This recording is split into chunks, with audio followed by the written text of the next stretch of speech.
To take a look at shares of Boeing coming under some pressure, the company announcing just a few minutes ago that it has been notified by one of its primary suppliers, Spirit AeroSystems, that there are two fittings for the aft fuselage of 737 MAX, going back some years, going back to 2019, that may have non-conforming parts in terms of those fittings where the aft fuselage comes together with the vertical fin on the aircraft. This is not a flight of safety issue. So those planes that are already in service that may have these non-conforming parts, they will remain in service. But what it does do is Boeing is going to have to start inspecting those planes, those MAXs that are currently in production. And we're talking about 737s, 738s, 737-8-200s, as well as P-8 model airplanes, which are delivered to the military.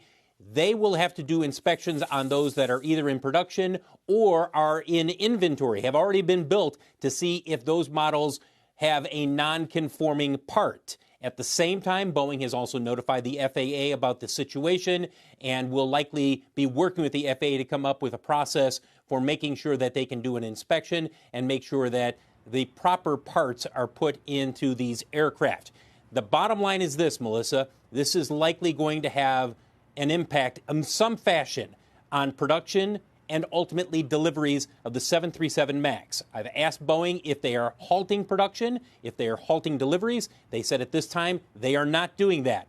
But the significance here, Melissa, is that once again, there is an issue with a non-conforming part, not a Boeing part, but a part from a primary supplier, Spirit AeroSystems, that Boeing has been notified by Spirit and has determined these two parts within the where the fuselage and the vertical fin come together, they are not to the specifications for the manufacturing process. Therefore, they need to be replaced. In some cases, there are some planes that were built and they had conforming parts. So you are looking at shares of Boeing under pressure.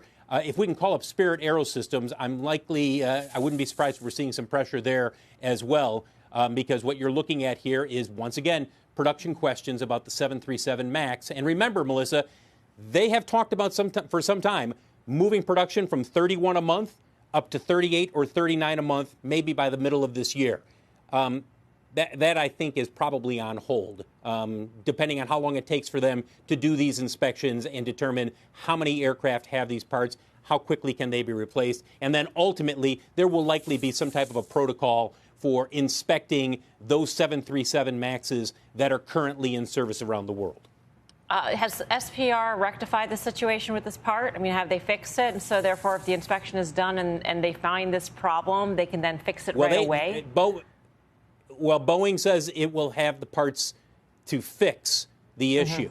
Now, whether or not those parts are coming from Spirit or whether or not it is a different supplier, Boeing is going to have to work that out. We'll get more details, I'm sure, over the next day or two. But, for a company that I don't know is close to a one-year high, 52-week high for Boeing, because things have been working well in terms of ramping up production or preparing to further ramp up production of the MAX.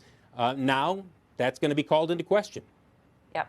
Phil, thank you. Keep us posted. Phil LeBeau, we're seeing pressure in both stocks. It seems like 2 steps forward, 1 step back for Boeing.